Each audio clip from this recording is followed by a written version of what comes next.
composición de materia y forma y de sustancia y accidente que se da en el ente físico.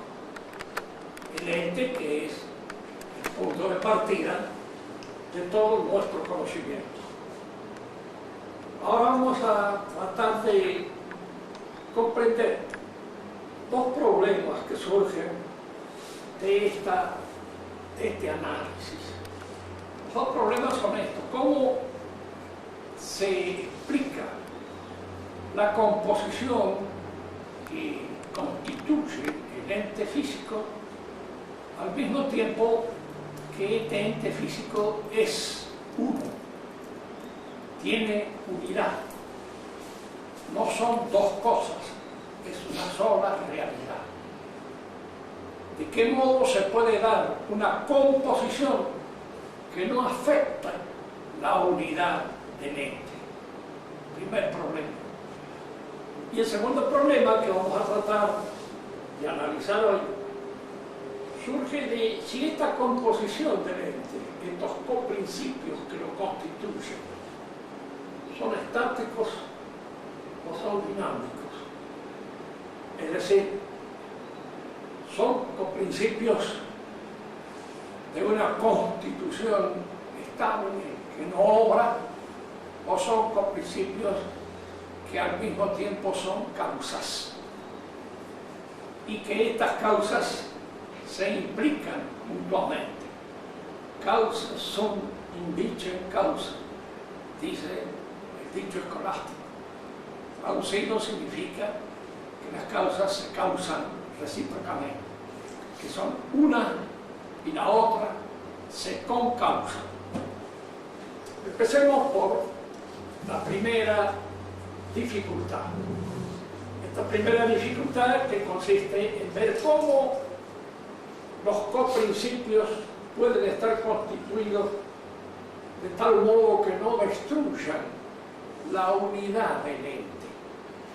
Cómo el ente puede ser uno y al mismo tiempo estar intrínsecamente dividido. Pues la unidad es una de las propiedades trascendentales del ente. Es decir, todo ente, desde el momento en que es ente, tiene una unidad. Si no tuviera unidad no sería un ente, simplemente. Cuando uno observa por ahí en la realidad un cascote, un ladrillo, uno supone que son entes, pero no lo son. ¿Por qué? Porque carecen de unidad. Es decir, son un montón de otras cosas por las que están constituidos. De manera que al no tener unidad, no tienen una entidad prácticamente definida. Es, para hablar de una manera más concreta todavía, el hombre cuando muere, el cadáver carece de unidad, se descompone, se corrompe, y al corromperse, la unidad incluso que puede persistir del cuerpo todavía como una proyecto, como una proyección de su anterior entidad, se destruye. Para que un ente mantenga su unidad y al mismo tiempo esté constituido por dos coprincipios, estos dos coprincipios tienen que estar uno en potencia y otro en acto. Si los dos estuvieran en acto, serían dos entes, serían dos realidades. Supongamos, por ejemplo, el caso materia y forma. Si la materia fuera una constitución cosista, fuera algo entitativamente distinto de la forma, al componer con la forma serían dos cosas. La materia no tiene esa entidad. Fíjense que esto es importante porque en general el materialismo, sobre todo cuando es muy grueso, es decir, muy grosero desde el punto de mira del análisis filosófico, como puede ser el materialismo de Horkheimer, no el de Marx. El de Marx no es un materialismo grosero. Para Marx, cuando él habla de la materia, él indudablemente la confunde con el ente en general, no entra en precisiones, diríamos así, físicas, porque él desdeñó desde el comienzo la metafísica. Pero él considera que la materia es todo aquello que puede ser transformado. Y como todo, en alguna medida, puede ser transformado por una información nueva, se puede decir con el que todo es materia, de una nueva información. Supongamos, por ejemplo, nuestro mismo espíritu, nuestra inteligencia. ¿Es materia? Sí. Hay un aspecto material en ella. Eso que los griegos llamaban el nous pasetikó, o sea, el elemento paciente del intelecto, aquel que recibe de las formas esenciales exteriores la información propia de la ciencia. Entonces, si recibe una información, es transformado por esa información. Antes de tener el conocimiento de tal cosa, no es lo mismo que después de tener. Y si después de tener ese conocimiento hay una nueva información, es porque hay en el conocimiento, en el pensamiento, en el espíritu humano, una disposición pasiva para recibir una información. Y toda disposición pasiva para recibir una información es materia en el pensamiento clásico. Indudablemente, estoy hablando un poco familiarmente, más no conocía el pensamiento tradicional, aristotélico, tomista, no lo conocía. No es porque fuera un ignorante. La tesis de Mara, esa es una filosofía griega. Conocía el griego perfectamente bien y lo leía incluso en su época ya viejo. Lo leía como me gustaría poder verlo a mí, pero él lo leía. Sí, había ido a una muy buena escuela, era el otro venía de Lileo, había ido a una buena escuela y había tenido una información muy buena en su juventud y que conservó a lo largo de eso. Pero indudablemente el pensamiento aristotélico lo dio por terminado. Lo había leído probablemente en la historia de la filosofía de Hegel. Hegel dice una cosa con respecto a todo el pensamiento tradicional, escolástico. Yo he pasado por sobre todo eso, calzado con las botas de las 1000 lenguas. Dice, de manera que si él pasó con una salación por todo el pensamiento tradicional, no hay que pedirle una sola explicación, no lo conocía. Lo ignoraba rotundamente. Y esta ignorancia parecía en ellos no como una ignorancia, sino parecía como un elemento progresista, como un saber. Se habían dejado de lado esas cosas, que se consideraban desde ya benignas. La razón es bastante compleja, difícil de escogitar y que no se puede explicar así en 2 palabras. Tenemos que tener más tiempo para explicar por qué se produjo esto. Porque un intelectual del tamaño de Hegel en un momento determinado, porque no es cualquier cosa, es una de las grandes mentalidades de eso que yo llamo el pensamiento ideológico del siglo pasado, para distinguirlo del pensamiento tradicional.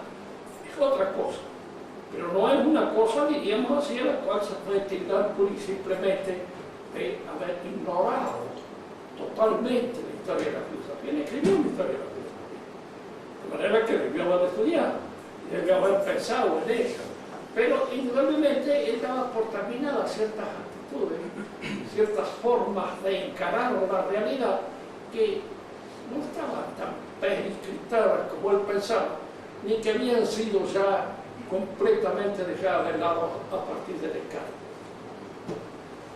El pensamiento entonces tradicional es desconocido para él. Marx tiene una idea de la materia que es una idea que está recogida en el pensamiento tradicional escolástico.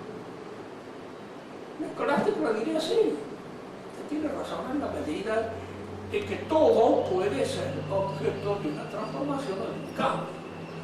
Y en tanto que objeto de una transformación o de un cambio, hay en todo materia para realizar esa transformación, para realizar ese cambio, incluso la inteligencia humana. Y en eso estamos de acuerdo con usted con una diferencia, de que al hecho hay que analizarlo con un poco más de detenimiento, Y usted observará que no todo es materia, porque hay un elemento siempre en el ente, la forma, que es un elemento activo, y la materia es el aspecto puramente pasivo de esa composición de materia y de forma. El problema era cómo esta composición puede darse entonces sin destruir la unidad del elemento. Y habíamos dicho lo siguiente: si fueran en acto las dos cosas, habría dos realidades. Si fueran en potencia las dos cosas, no habría nada. Nada, porque la potencialidad siempre es potencialidad de algo que está en acto. Porque si no hubiera un cierto acto, no podríamos descubrir en esa actualidad la potencialidad. Si nosotros descubrimos que una astilla puede arder, puede servir para calentar, y que todo eso se encuentra en potencia mientras la astilla no arda ni esté calentando, eso es porque la astilla existe. Si la astilla no fuera una realidad, algo, no podríamos descubrir en ella una potencia. Entonces, para que una cosa pueda ser compuesta y al mismo tiempo permanecer una, esta composición tiene que ser de potencia y de acto. En el caso de la forma y de la materia, lo que está en acto es la forma, que la forma es lo que actualiza el modo de ser típico del ente. Y aquí conviene hacer una distinción, porque siempre por ahí el alumno que estudia estas cosas me pregunta: ¿qué diferencia hay entre la forma y la esencia? La diferencia está en que la esencia incluye también la materia. Nuestra forma es nuestra alma, es aquel elemento activo que nos hace ser eso que somos. Al mismo tiempo somos materia.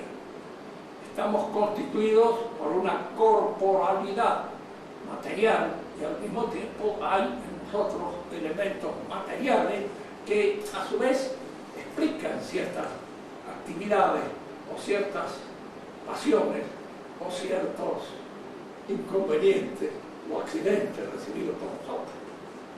Que cada vez se parejado. Si ustedes estudian, eso hay que atribuirlo a la forma, es decir, al elemento activo, al elemento espiritual que existe en nosotros. Pero si ustedes se pegan un golpe porque pierden el equilibrio, no lo atribuyen a ese elemento. No se caen porque son racionales, se caen porque son cuerpos pesados. Y de alguna manera el cuerpo pesado, al perder el equilibrio, cae, tierra. Y ese es un acto que puede sucedernos a nosotros y que es atribuible a este aspecto material que nos constituye.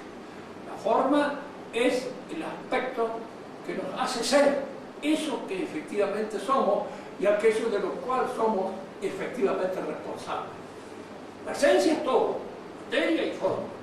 Por eso no puede reducirse simplemente a la materia y a la forma. Es la constitución de materia y de forma. Y la naturaleza, que nosotros consideramos de alguna manera como un elemento, no diríamos sinónimo, porque ustedes saben que no existen los sinónimos. No hay sinónimo. Un sinónimo auténtico, cabal, sería una cosa inútil. No habría necesidad de emplearla. Cuando uno dice veo, miro, son dos cosas diferentes. Puedo mirar y no ver. Puedo ver y no mirar. Puedo oír y no escuchar. Y puedo escuchar y no oír. Hay el curioso, que podría ser yo, por ejemplo, que pone la oreja pero no oye nada. Y de alguna manera diríamos, escucho, pero no oigo. Eso me pregunta, ¿me escuchas? Sí, te escucho, pero usted me ese es el problema. ¿Por qué? Porque en estas cosas hay esa distinción. La naturaleza y la esencia significan más o menos algo parecido. La esencia del hombre, su naturaleza, está constituida por esa forma y esa materia que lo hace ser hombre. Pero la naturaleza supone la movilidad propia de esa esencia. Es decir, la naturaleza es dinámica. La naturaleza es la esencia considerada en su dinamismo. Y la esencia es la naturaleza considerada en sentido estático. Son dos consideraciones diferentes que nos ofrecen dos situaciones. Yo cuando analizo la esencia de una cosa porque estoy trabajando con nociones completamente estáticas. Pero cuando uno, médico, obra sobre la naturaleza humana, está obrando sobre algo dinámico, sobre algo que en alguna medida todavía no ha acabado.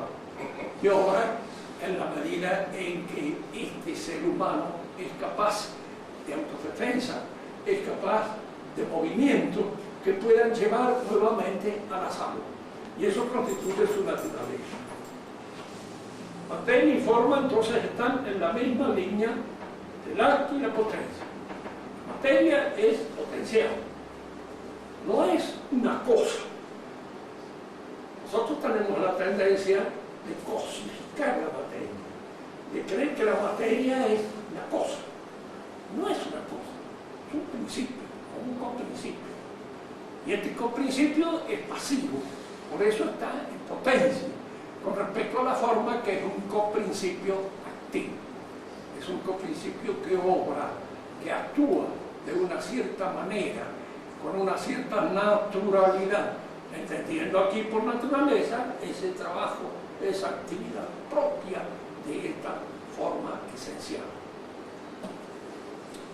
En la composición de sustancia y accidente aparece otra vez estas nociones de materia y de forma. Pero aquí son al revés. Es decir, lo más importante es lo que está en potencia. Y lo menos importante es lo que está en acto. La sustancia está en potencia. ¿Por qué? Porque eso que soy yo me manifiesta a través de una serie de accidentes que me identifican efectivamente. Son mis accidentes. Son los accidentes que sostienen la sustancia. Son los accidentes que revelan y manifiestan la sustancia. Pero no son la sustancia. Lo que yo puedo observar en un ser humano, por ejemplo, tomándolo como modelo de esta interpretación, de este análisis, lo que yo puedo observar son siempre elementos accidentales. Su estatura, su peso, su color, los gestos, las palabras. Entonces fíjense que nosotros no podemos ver y observar la inteligencia, pero la podemos conocer a través de las respuestas, a través de los actos. Podemos conocer también al imbécil declarado, completo, en la medida en que obra como tal. Y al obrar como tal, hacer cosas absurdas, estúpidas, damos cuenta de que le falta algo. Me salí acá 5 pesos. Le falta algo en su inteligencia. ¿Sí? Ahora, la inteligencia no lo observamos. Ahora, esos actos inteligentes están sostenidos por una facultad, que es la inteligencia. Como los actos voluntarios están sostenidos por una facultad, que es la voluntad. Facultades ambas inorgánicas.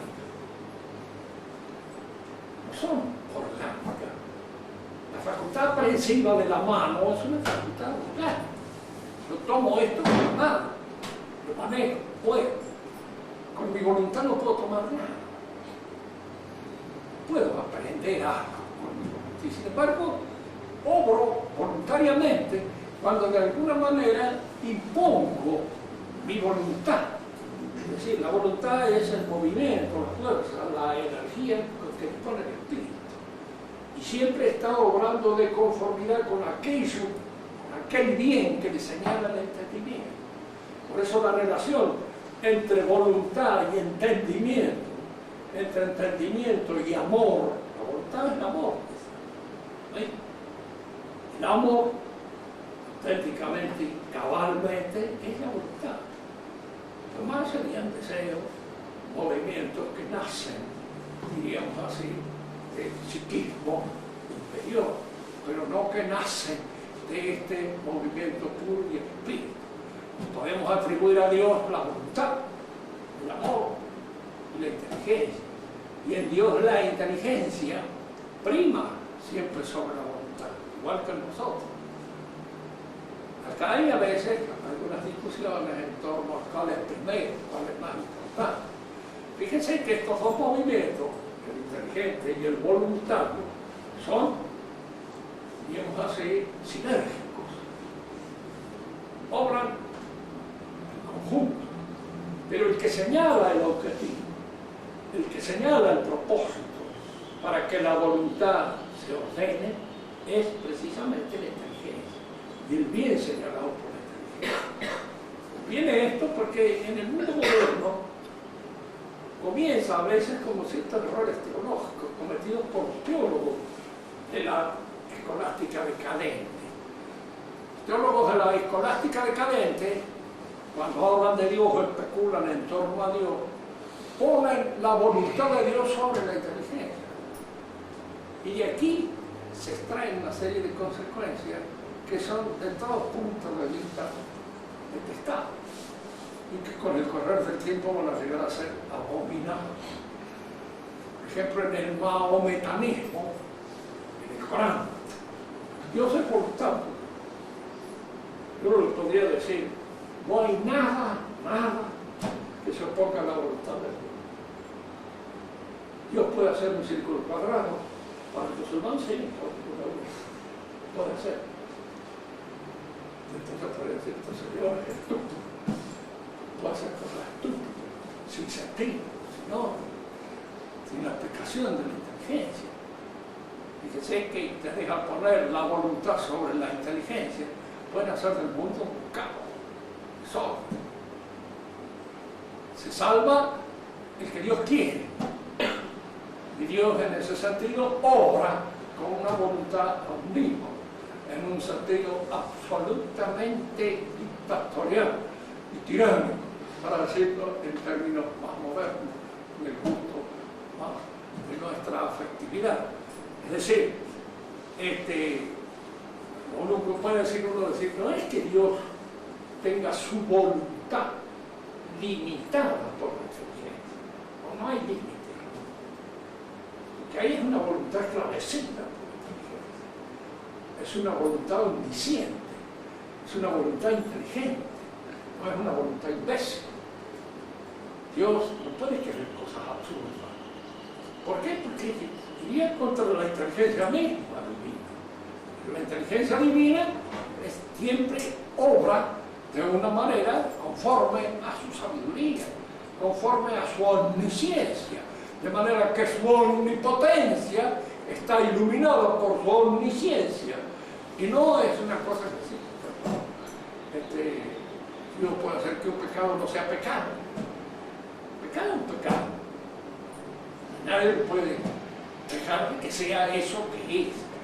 Y el que señala perfectamente el carácter del pecado es Dios mismo, que lo hace hacer de cierta y determinada manera. Este acto humano es un acto pecaminoso. ¿Sí? Ahora, es indudable que Dios salva y hay que tener en cuenta que su infinita misericordia, por lo menos los que somos pecadores, endurecidos y escasecidos en el pecado, podemos decir que esperamos de la misericordia de Dios, que es misericordioso, y que su misericordia es más generosa que su justicia. Porque si fuera a obrar justamente, poco nos podríamos salvar. Así que sí, Dios mira los santos nada más. Y el resto iríamos a parar a saber a qué hora en donde no podemos salir nunca. ¿Por qué? Porque hay nosotros pecados. Pero Dios obra y al mismo tiempo, diríamos así, ejerce sobre nosotros esa influencia benéfica que nos lleva, en cierto modo, a pesar de nuestros desfallecimientos, a pesar de nuestras deficiencias, a seguir convencidos de que podemos mantener este norte que Él nos ha señalado como principio de la salvación. La composición entonces de materia y forma es composición de acto y potencia, y la composición de sustancia y accidente también. La diferencia está en esto. La sustancia es más importante metafísicamente que el accidente. Que el accidente es de la sustancia y está en la sustancia y se sostiene en la sustancia. Pero la sustancia es potencial con respecto al accidente, que es lo actual. Fíjense que todo a veces tiene su importancia aún en el problema de las cuestiones prácticas. Yo siempre lo saco a conclusión cuando se habla, por ejemplo, de los derechos del hombre. Acá se confunde todo lo práctico y los problemas especulativos. El personalismo de Maritain y el personalismo que está inscrito en el nuevo catecismo que la Iglesia ha sacado, que es personalismo. También hay allí ciertas confusiones con respecto a esta diferencia, porque especulativamente la sustancia es más que el accidente. Si la sustancia es más que el accidente, podemos decir que el individuo, que es una sustancia, es más que la sociedad, que es un accidente. Que la sociedad es un accidente. La sociedad surge, digamos así, de la confrontación teológica de los individuos. Los individuos son el elemento sustantivo sobre los cuales la sociabilidad se inscribe como accidente. Pero usted despoje al individuo de la sociedad, ¿qué le queda prácticamente? Un imbécil. Un imbécil, ya lo decía Aristóteles, un idiota. Hablar idiota quiere decir hombre solo, solitario, no sabe hablar. Es un infante.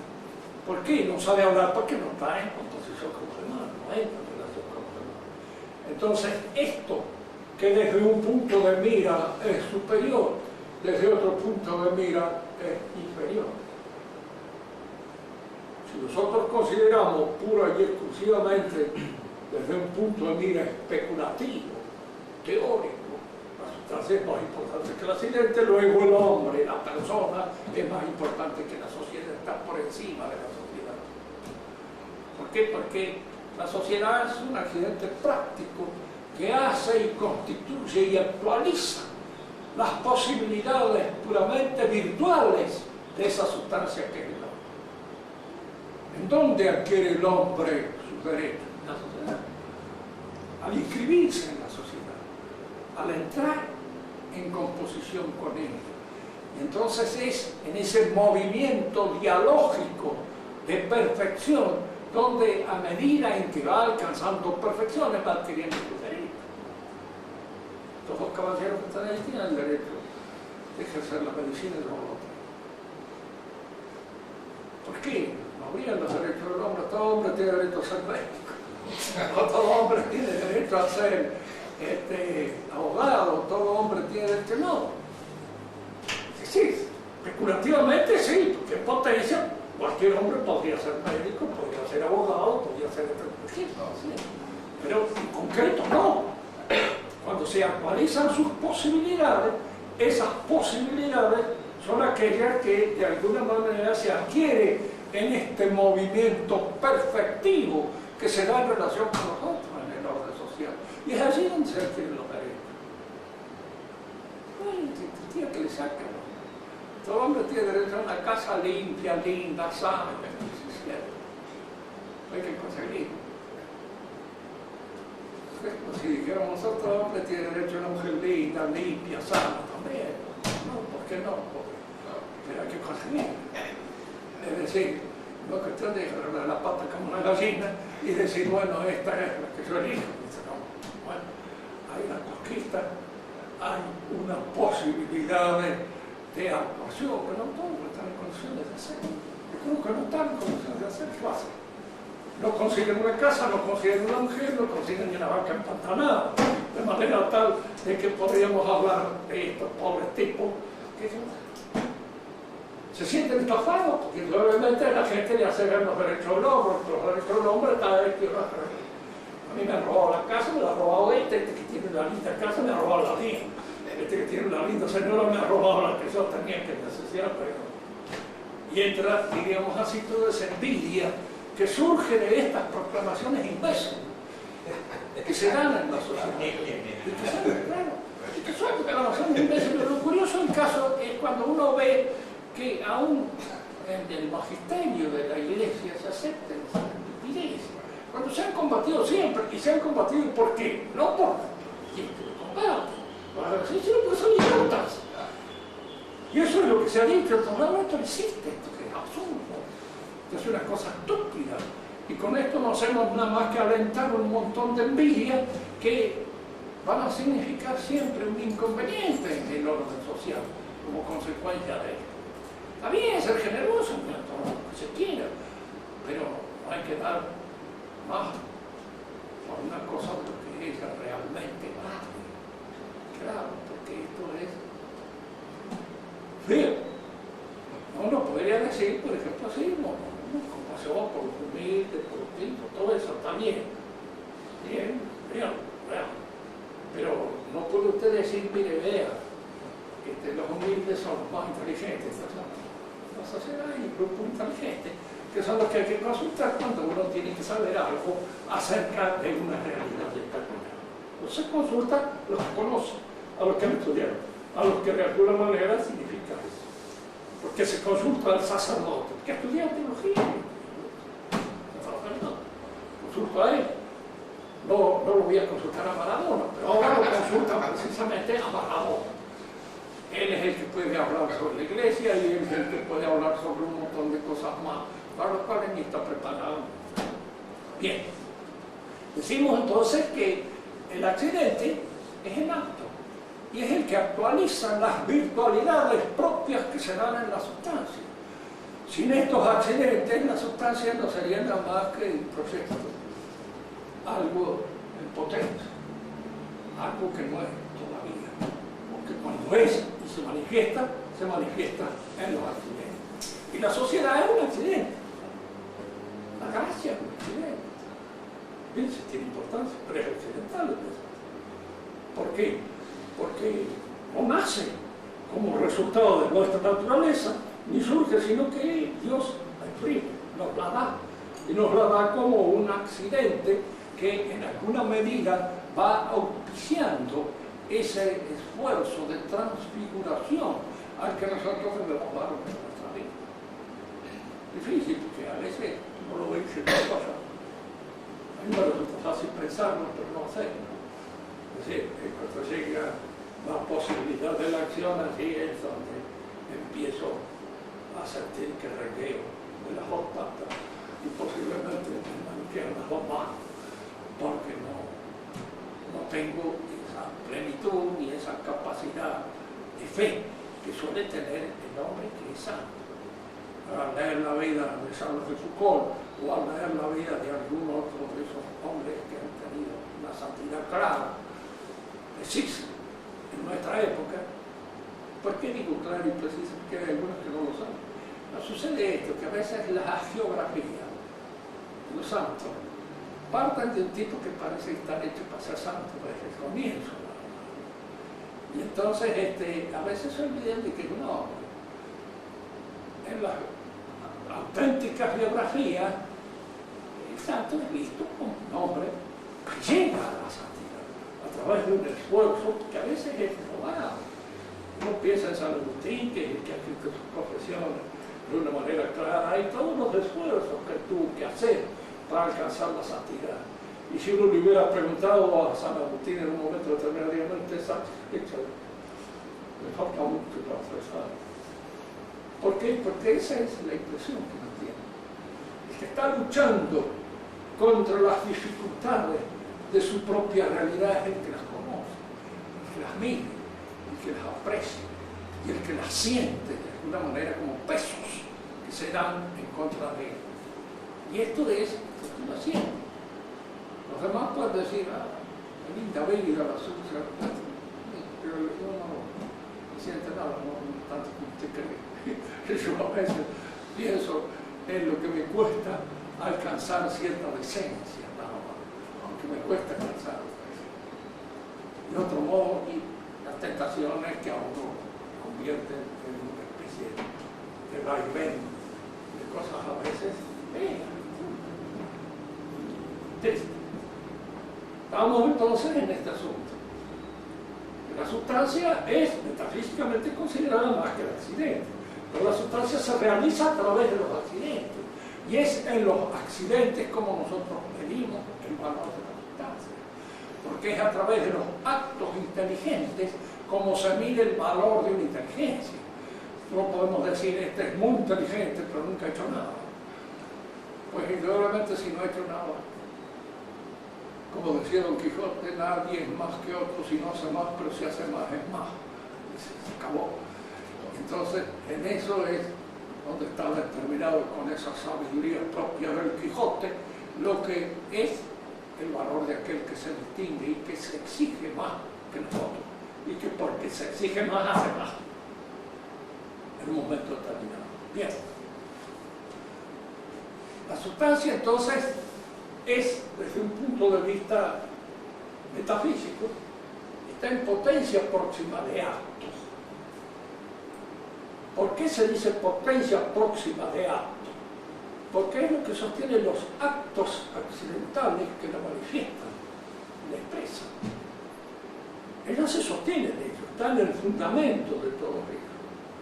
Esto que yo estoy diciendo, estas palabras con las cuales me dirijo a ustedes, son accidentes, pero son accidentes que están sostenidos por eso que yo llamo yo, por ese yo que es mi sustancia. ¿Y qué es eso? Entitativamente hablando. Nada. ¿Por qué? Porque entitativamente hablando no es una cosa, no es un aspecto mío, no es mi espina dorsal, no es el esternón, no es ninguna de esas otras realidades físicas que yo puedo considerar casi como sustantivas. Pero, bueno, porque acá es donde conviene hacer una aclaración. El cuerpo, en la medida en que tiene dimensiones, peso, medida, obra como sustancia con respecto a ciertos accidentes que afectan pura y exclusivamente la corporalidad.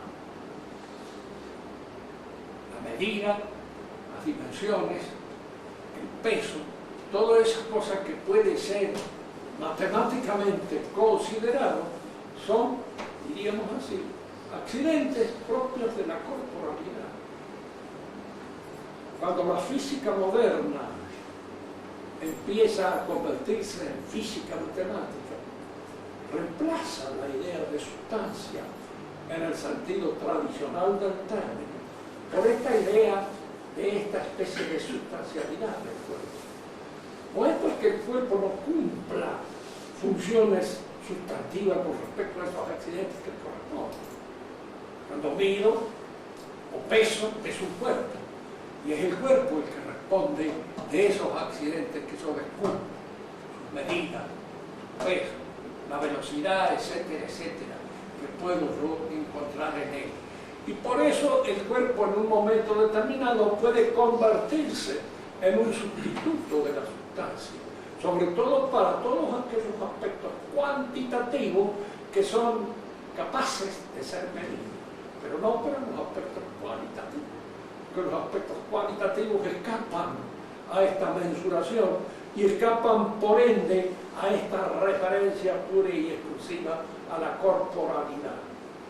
Porque a mí me interesa dejar entero, más o menos claro, de que la corporalidad puede ser un sustituto de la sustancia, ¿no es cierto? Porque sostiene la corporalidad ciertos accidentes que son propios de ella, y la corporalidad. Cuando la física se limita pura y exclusivamente a esta observación de los elementos cuantitativos y mensurables que se dan en la corporalidad, se convierte en la física matemática, la física moderna. Y esta física matemática o física moderna ha tratado de reemplazar y de dejar de lado la noción de sustancia, como si fuera una noción con la idea de alma. Todo aquello que yo no lo vea, yo veo el cuerpo. Esto es un cuerpo, esto tiene una dimensión, tiene un ancho, tiene un alto, tiene un largo, tiene un peso, tiene una estatura, tiene un color, etcétera, etcétera. Y todas esas nociones se dan en la corporalidad.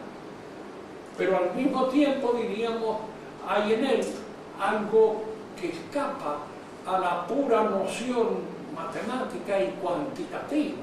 Hay elementos cualitativos en la sustancia, cada uno de nosotros. La inteligencia, la voluntad, la tenacidad, la coherencia, todas esas cosas que no pueden ser medidas, que no pueden ser observadas con un sistema métrico decimal, y sino que hay que inferirla a partir de este análisis metafísico que es el que nos da la noción de sustancia.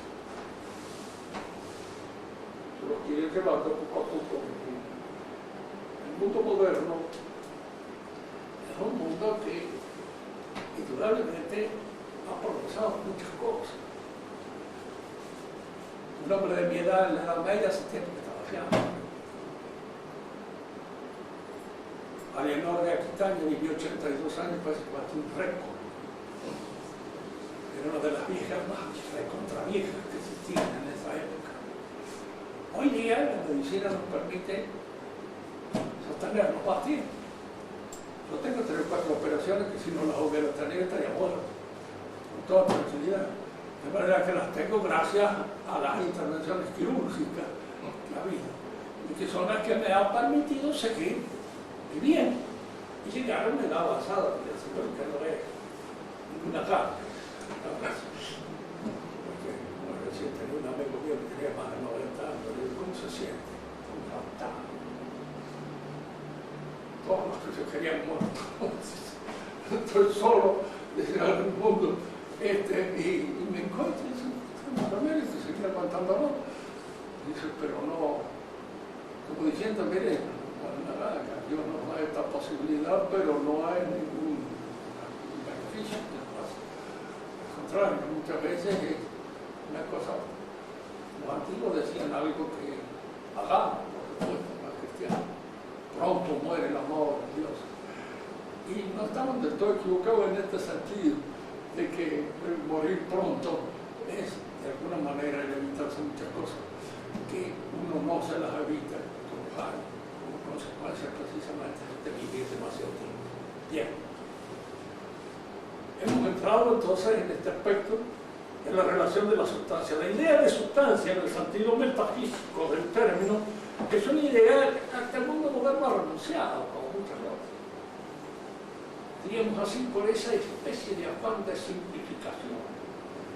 Y la pregunta es, ¿por qué simplifica? Porque fundamentalmente el hombre moderno es un hombre de acción. Quiere obrar, quiere actuar. Y quiere actuar sobre las cosas, sobre los hombres, sobre la sociedad. Pero para poder actuar sobre las cosas, los hombres y la sociedad, hay que desacomplejar, reducirlos en lo posible a ciertos movimientos calculables que puedan salir al encuentro de ellos.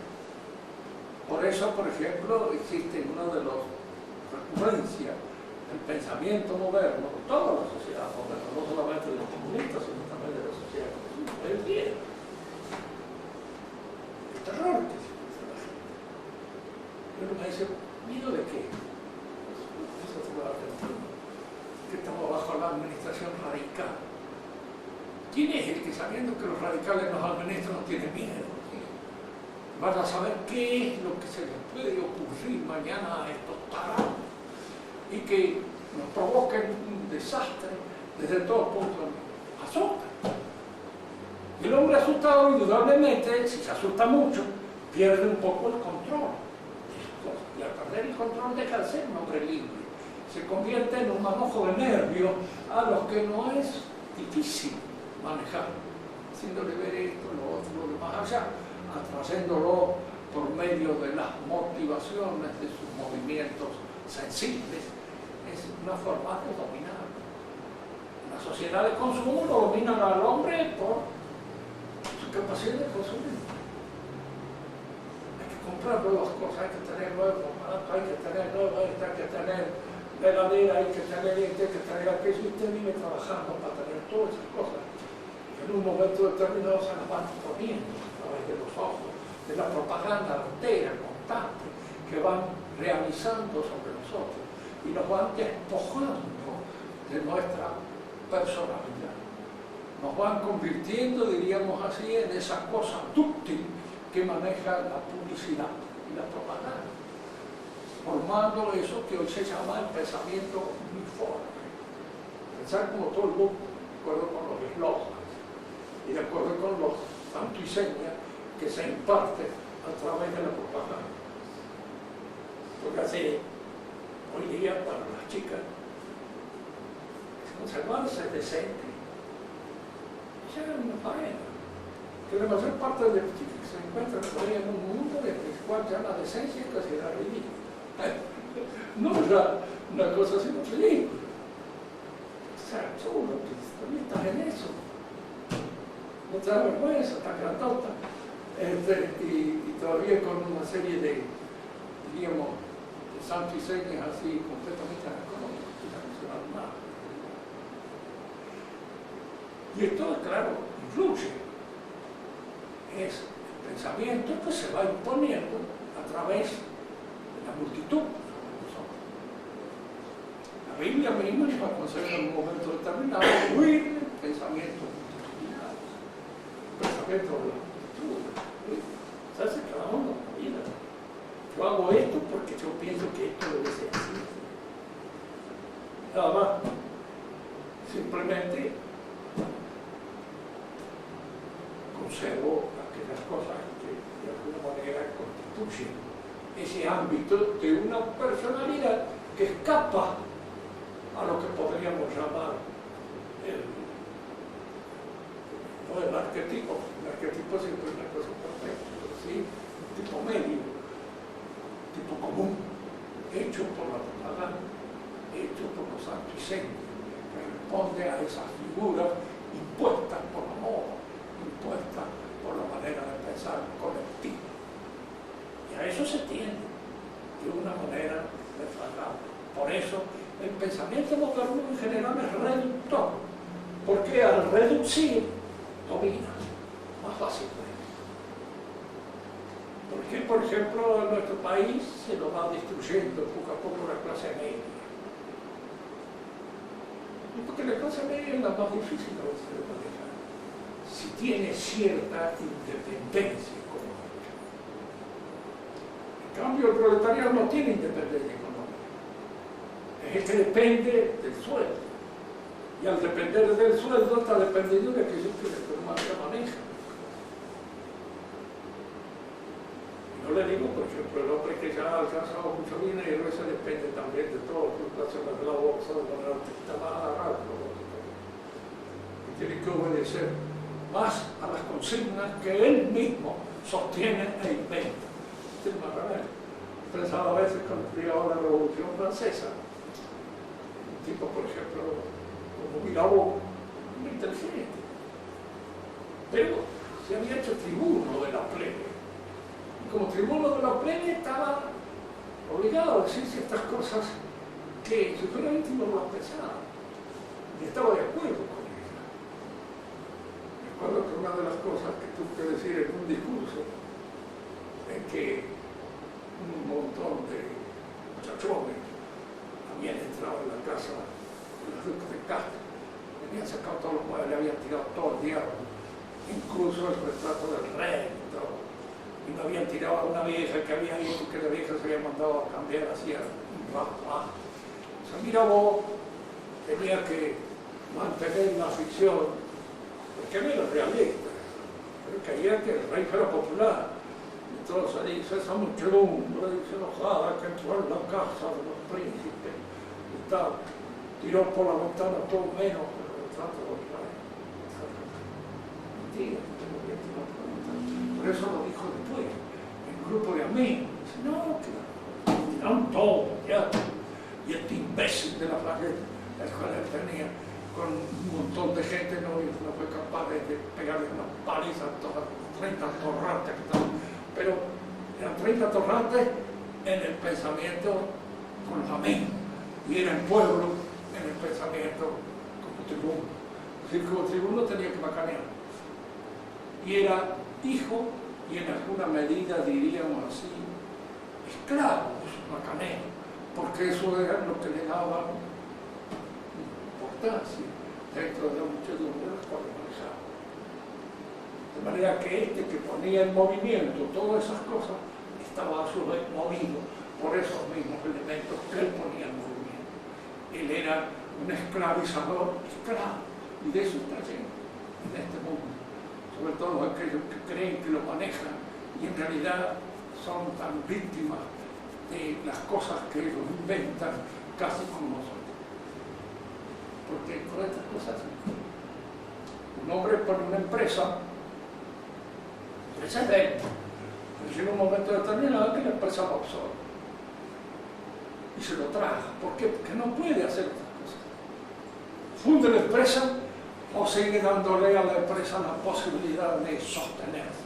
Y la posibilidad de sostenerla es, de alguna manera, diríamos, metiéndose él cada vez más en ese mecanismo que él ha inventado.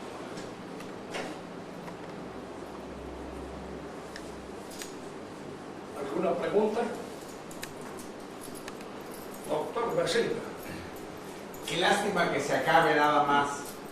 ¿Eh? Qué lástima que se acabe. No, bueno, no, es la última clase que le doy. No, hay mucho inconveniente. Vos decirle al cura ese después cuando le va a orar, es que sí, que yo también sé que Santo Tomás no ha dicho nunca que haya una ontología, no lo ha dicho, pero está en él. Hay ciertas cosas que pueden no haberlas dicho, pero el hecho está la cosa. No, porque te va a decir eso. Santo Tomás no habla de ontología, porque es un tomista así al pie de la vaca. Está bien, no habla, no dice ontología, pero la cosa está. Esa famosa frase que la gracia supone la naturaleza, ¿la modifica, no la modifica la naturaleza, la gracia? La gracia non toglie natura, no la borra, la sobreleva. Y en cierto modo diríamos así, al transfigurarla, porque cuando hablamos de naturaleza humana, hay que tener en cuenta qué es lo específico y cuándo no es lo específico. Por ejemplo, se puede decir, es natural que el hombre satisfaga su apetito. Natural. Los apetitos son naturales. Pero en el hombre no son naturales, en el sentido de cómo pueden ser los animales, en el cual hay instintos claros que gobiernan y dirigen la actividad animal. En el hombre está la razón, está el espíritu. Un hombre no puede querer a una mujer como el toro puede querer la vaca, no, porque en el hombre hay un ideal, diríamos así, en su relación con el sexo, que es natural al hombre. ¿Por qué es natural? Porque está inscrito en su naturaleza, diríamos, espiritual. Es natural que el hombre se case de acuerdo con un rito social, con un rito religioso, o lo natural es que se junte con otro. No, lo natural es que se case de acuerdo con un rito religioso y con un rito social, porque él es naturalmente social y naturalmente religioso. Y entonces esas dos instancias son tan naturales como todas las otras y deben ser cumplidas, con la diferencia de que las superiores de alguna manera dominan y dirigen a las inferiores. La gracia entra en el hombre, diríamos, regula su naturalidad y la encadena hacia los fines superiores, no para los cuales está hecha, porque indudablemente el hombre no ha sido hecho para gozar de la visión beatífica. No es natural eso, es una gracia dada. Y como gracia, diríamos así, se impone a la naturaleza, pero tampoco es contraria a lo que podríamos llamar la tensión propia de la naturaleza. Porque la atención propia de la naturaleza humana es conocer la causa de las causas, es conocer a Dios. Eso de alguna manera está inscrito en el conocimiento natural, pero el hombre no lo logra. La gracia le permite de alguna manera ese encuentro mucho más allá de lo que él naturalmente podía aspirar o podía, diríamos, tener como posibilidad. Nosotros cuando conocemos lo que Dios ha hecho. Y en este conocimiento de las cosas que Dios ha creado, nos ponemos en contacto con Él. De manera que este es un movimiento natural en el hombre. Pero la posibilidad de encontrarnos en la visión beatífica es una posibilidad que no está en nuestra naturaleza. Pero que tampoco nuestra naturaleza rechaza totalmente. No la rechaza. No la tiene en cuenta. La gracia sobreeleva la naturaleza a esa posibilidad de un encuentro efectivo con Dios. Y al sobrelevarla, no la borra, no la elimina, sino que la dirige por un camino que naturalmente no tiene acceso, pero que la gracia le permite ese acceso humano. Diríamos así, el hombre cristiano se casa con el que no lo es. Pero al casarse, el hombre cristiano entra en la posesión de un sacramento. Ya su mujer no es solamente su mujer, en el sentido, diríamos, natural, pura y exclusivamente mundano del término, sino que es algo más que eso. Y de alguna manera diríamos ese algo más, aun cuando no sea vivido con toda intensidad, es vivido por el hombre que admite la posibilidad de esa unión sacramental con la mujer. La unión sacramental es una unión natural en muchos aspectos. Allí nacen los hijos, hay una relación, diríamos, en la cual no está negado ninguno de los movimientos naturales propios de la naturaleza humana, pero están sobrelevados y están de alguna manera, diríamos así, apuntando a una gratificación posterior que se da. La gracia no borra la naturaleza, la reordena y la prolonga más allá de lo que la naturaleza puede alcanzar por sus propios medios.